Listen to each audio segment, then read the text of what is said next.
മനുഷ്യൻ സാങ്കേതികവിദ്യയുടെ കൊടുമുടിയിലാണെന്ന് അഹങ്കരിക്കുന്ന കാലമാണിത്. ശബ്ദത്തേക്കാൾ വേഗത്തിൽ സഞ്ചരിക്കുന്ന മിസൈലുകളും ആകാശത്ത് അദൃശ്യമാകുന്ന ഫൈറ്റർ ജെറ്റുകളും ശതകോടികൾ വിലമതിക്കുന്ന വിമാനവാഹിനി കപ്പലുകളും നമ്മൾ നിർമ്മിച്ചു. എന്നാൽ പ്രകൃതിയുടെ മുന്നിൽ, മനുഷ്യ ശരീരത്തിന്റെ ഏറ്റവും അടിസ്ഥാനപരമായ ചില ആവശ്യങ്ങൾക്ക് മുന്നിൽ ഈ കോടിക്കണക്കിന് ഡോളറുകളുടെ സാങ്കേതികവിദ്യകൾ വെറും നോക്കുകുത്തികളായി മാറുന്ന ചില നിമിഷങ്ങളുണ്ട്. ഒരു ശൗചാലയത്തിന്റെ അഥവാ ഒരു ടോയ്ലറ്റിന്റെ തകരാറ് കാരണം ലോകത്തിലെ ഏറ്റവും വലിയ യുദ്ധക്കപ്പലിലെ 5000-ഓളം വരുന്ന സൈനികർ ഇന്ന് അനുഭവിക്കുന്ന ദുരവസ്ഥയുടെ കഥയാണിത്. ഒപ്പം ഇതേപോലെ ഒരു ടോയ്ലറ്റിലെ ഫ്ലഷ് അമർത്താൻ അറിയാത്തതിന്റെ പേരിൽ ഒരു വലിയ അന്തർവാഹിനി തന്നെ കടലിന്റെ അടിത്തട്ടിലേക്ക് മുങ്ങിപ്പോയ രണ്ടാം ലോക മഹായുദ്ധത്തിലെ രസകരമായ ഒരു ചരിത്രവും ഈ കടൽ തിരമാലകൾക്ക് പറയാനുണ്ട്. ഇറാനുമായുള്ള യുദ്ധസാധ്യതകൾ നിലനിൽക്കുന്ന പശ്ചാത്തലത്തിൽ അമേരിക്ക കടലിലിറക്കിയ അവരുടെ ഏറ്റവും വലിയ വിമാനവാഹിനി കപ്പലാണ് USS ജെറാൾഡ് ആർ ഫോർഡ്. ഇതിന്റെ നിർമ്മാണ ചിലവ് എത്രയാണെന്നോ? ഏകദേശം 1,10,000 കോടി രൂപ, അതായത് 1.1 ലക്ഷം ക്രോർ. വിമാനത്താവളങ്ങളെ വെല്ലുന്ന ഈ കപ്പലിൽ നിലവിൽ 5000-ത്തിലധികം അമേരിക്കൻ സൈനികരുണ്ട്. പക്ഷേ പുറമേ കാണുന്ന ഈ ഗാംഭീര്യമൊന്നും കപ്പലിന്റെ ഉള്ളിലില്ല. അമേരിക്കൻ മാധ്യമങ്ങൾ ഇപ്പോൾ ഈ കപ്പലിനെ വിളിക്കുന്നത് തന്നെ ശൗചാലയങ്ങളുടെ യുദ്ധഭൂമി എന്നാണ്. 5000 സൈനികരുണ്ടെങ്കിലും ഈ കപ്പലിൽ പ്രവർത്തിക്കുന്ന ശൗചാലയങ്ങൾ വിരലിലെണ്ണാവുന്നവ മാത്രമാണ്. പ്രാഥമിക ആവശ്യങ്ങൾ നിറവേറ്റാൻ ഒരു സൈനികന് ശൗചാലയത്തിന് മുന്നിൽ കാത്തു നിൽക്കേണ്ടി വരുന്നത് 40 മുതൽ 45 മിനിറ്റ് വരെയാണ്. എന്താണ് ഈ അത്യാധുനിക കപ്പലിന് സംഭവിച്ചത്? സാധാരണ കപ്പലുകളിലെ പൈപ്പുകൾക്ക് പകരം വിമാനങ്ങളിലേതുപോലെ അത്യാധുനിക വാക്യൂം സംവിധാനമാണ് ഈ കപ്പലിലെ ശൗചാലയങ്ങളിൽ ഉപയോഗിച്ചിരിക്കുന്നത്. എന്നാൽ ഇതിന്റെ പൈപ്പുകൾക്ക് വലിപ്പം വളരെ കുറവാണ്. 5000 പേരുടെ മാലിന്യങ്ങൾ ഒരേ സമയം വഹിക്കാൻ ഈ പൈപ്പുകൾക്ക് ശേഷിയില്ല. പോരാത്തതിന് കടൽവെള്ളം ഉപയോഗിക്കുന്നതിനാൽ പൈപ്പുകൾക്കുള്ളിൽ കാൽസ്യം അടിഞ്ഞുകൂടി പൈപ്പുകൾ അടഞ്ഞുപോകുന്നു. 10 ശൗചാലയങ്ങൾ ചേർന്നതാണ് ഒരു ബ്ലോക്ക്. ഇതിൽ ഏതെങ്കിലും ഒരു ടോയ്ലറ്റിലെ സെൻസറിന് തകരാറ് സംഭവിച്ചാൽ ആ ബ്ലോക്ക് മുഴുവൻ പണിമുടക്കും. ഇതൊന്ന് നന്നാക്കാൻ അമേരിക്കൻ നാവികസേന ചിലവാക്കുന്ന തുക കേട്ടാൽ നിങ്ങൾ ഞെട്ടും. അടഞ്ഞുപോയ പൈപ്പുകൾ തുറക്കാൻ ആസിഡ് ഫ്ലഷ് ചെയ്യണം. ഒരു തവണ ആസിഡ് ഫ്ലഷ് ചെയ്യാൻ ചിലവാകുന്നത് $4 ലക്ഷം, അതായത് ഏകദേശം 3.5 കോടി രൂപ. മാത്രമല്ല, നടുകടലിൽ വെച്ച് ഇത് ചെയ്യാനും കഴിയില്ല. ഈ ശൗചാലയ പ്രതിസന്ധി സൈനികരുടെ മനോവീര്യം തകർക്കുമെന്നാണ് പെന്റഗൺ ഇപ്പോൾ ഭയപ്പെടുന്നത്. അമേരിക്കയുടെ ഈ ശൗചാലയ പ്രശ്നം കേട്ട് ചിരിക്കുന്നവർ 79 വർഷങ്ങൾക്ക് മുൻപ് നടന്ന ഒരു ചരിത്രം കൂടി അറിയേണ്ടതുണ്ട്.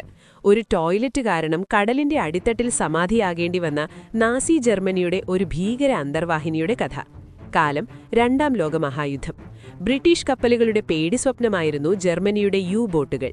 കടലിനടിയിലെ ഈ നിശബ്ദ കൊലയാളികൾക്ക് തങ്ങളുടെ വലിപ്പത്തിന്റെ 20 ഇരട്ടി വലിപ്പമുള്ള കപ്പലുകളെ പോലും നിഷ്പ്രയാസം മുക്കിക്കളയാൻ കഴിയുമായിരുന്നു. അത്തരമൊരു അത്യാധുനിക ബോട്ടായിരുന്നു U-1206. 1945 ഏപ്രിൽ 14 സ്കോട്ട്ലൻഡ് തീരത്തിന് താഴെ കടലിന്റെ അടിത്തട്ടിലൂടെ U-1206 അതിന്റെ വേട്ടയ്ക്കായി നീങ്ങുകയായിരുന്നു. ക്യാപ്റ്റൻ കാൾ എഡോൾഫ് ഷ്ലിറ്റ് ആയിരുന്നു അതിന്റെ കമാൻഡർ. ഭാരം കുറയ്ക്കുന്നതിനും സ്ഥലം ലാഭിക്കുന്നതിനുമായി U-1206-ൽ ഒരു പുതിയ സാങ്കേതിക വിദ്യ പരീക്ഷിച്ചിരുന്നു. ശൗചാലയത്തിലെ മാലിന്യങ്ങൾ കപ്പലിൽ സൂക്ഷിക്കുന്നതിനു പകരം ഉയർന്ന പ്രഷർ ഉപയോഗിച്ച് നേരിട്ട് കടലിലേക്ക് തള്ളുന്ന സംവിധാനം. ഇതൊരു സങ്കീർണമായ സാങ്കേതിക വിദ്യ ആയതിനാൽ ഇത് ഉപയോഗിക്കാൻ നാവികർക്ക് പ്രത്യേക പരിശീലനം നൽകിയിരുന്നു. എന്നാൽ ഈ പരിശീലനത്തിൽ പങ്കെടുക്കാതിരുന്ന ക്യാപ്റ്റൻ ഷ്ലിത്ത് ശൗചാലയത്തിൽ കയറിയതോടെയാണ് ചരിത്രത്തിലെ ആ വലിയ ദുരന്തം ആരംഭിക്കുന്നത്. കാര്യങ്ങൾ കഴിഞ്ഞതിനു ശേഷം എങ്ങനെയാണ് ഫ്ലഷ് ചെയ്യേണ്ടതെന്ന് ക്യാപ്റ്റന് മനസ്സിലായില്ല. അദ്ദേഹം സഹായത്തിനായി ഒരു എഞ്ചിനീയറെ വിളിച്ചു. മാലിന്യം കടലിലേക്ക് കളയാനുള്ള ശ്രമത്തിൽ ആ എഞ്ചിനീയർക്ക് ഒരു ചെറിയ അബദ്ധം പറ്റി. അദ്ദേഹം തുറന്നത് തെറ്റായ ഒരു വാൽവായിരുന്നു. അടുത്ത നിമിഷം സംഭവിച്ചത് സങ്കൽപ്പിക്കാവുന്നതിലും അപ്പുറമായിരുന്നു. ഉയർന്ന മർദ്ദത്തിൽ കടൽവെള്ളവും മനുഷ്യവിസർജ്യവും കൂടി ആ ശൗചാലയത്തിൽ നിന്നും മുങ്ങിക്കുപ്പലിനുള്ളിലേക്ക് ഇരച്ചുകയറി. മാലിന്യം കലർന്ന കടൽവെള്ളം നേരെ താഴെയുണ്ടായിരുന്ന മുങ്ങിക്കുപ്പലിന്റെ കൂറ്റൻ ബാറ്ററികളിലേക്കാണ് വീണത്.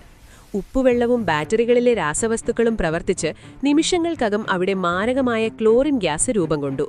ശ്വാസം മുട്ടി മരിക്കാതിരിക്കാൻ ക്യാപ്റ്റൻ ഷ്ലിറ്റിന് ഒരേയൊരു വഴിയേ ഉണ്ടായിരുന്നുള്ളൂ: മുങ്ങിക്കുപ്പൽ വേഗത്തിൽ കടലിനു മുകളിലേക്ക് ഉയർത്തുക. അങ്ങനെ ചെയ്യാതിരിക്കാനായിരുന്നു ഇത്രയും കാലം അവർ കടലിനടിയിൽ ഒളിച്ചിരുന്നത്. എന്നാൽ ജീവൻ രക്ഷിക്കാൻ അവർ ആ ഭാരം കൂടിയ ടോർപിഡോകൾ ഉപേക്ഷിച്ച് കടലിനു മുകളിലേക്ക് പൊന്തിവന്നു. എന്നാൽ ഉപരിതലത്തിൽ അവരെ കാത്തിരുന്നത് ബ്രിട്ടീഷ് പട്രോളിംഗ് വിമാനങ്ങളായിരുന്നു. ജർമ്മൻ മുങ്ങിക്കുപ്പലിലെ കണ്ട ഉടനെ ബ്രിട്ടീഷ് സേന വെടിയുതിർത്തു. അത്യാധുനിക ആയുധങ്ങളുണ്ടായിരുന്നിട്ടും ഒരു വെടിയുണ്ട പോലും തിരിച്ചറിയാൻ കഴിയാതെ U-1206 എന്ന ആ കൂറ്റൻ അന്തർവാഹിനി അവിടെ തകർന്നടിഞ്ഞു. 4 ജർമ്മൻ സൈനികർ കൊല്ലപ്പെട്ടു, ക്യാപ്റ്റൻ ഷ്ലിറ്റ് ഉൾപ്പെടെ 50 പേർ യുദ്ധതടവുകാരായി പിടിക്കപ്പെട്ടു. ഒരു ടോയ്ലറ്റിന്റെ വാൽവ് മാറിയതിന്റെ പേരിൽ ജർമ്മനിക്ക് നഷ്ടപ്പെട്ടത് അവരുടെ ഏറ്റവും മികച്ച അന്തർവാഹിനിയെയാണ്.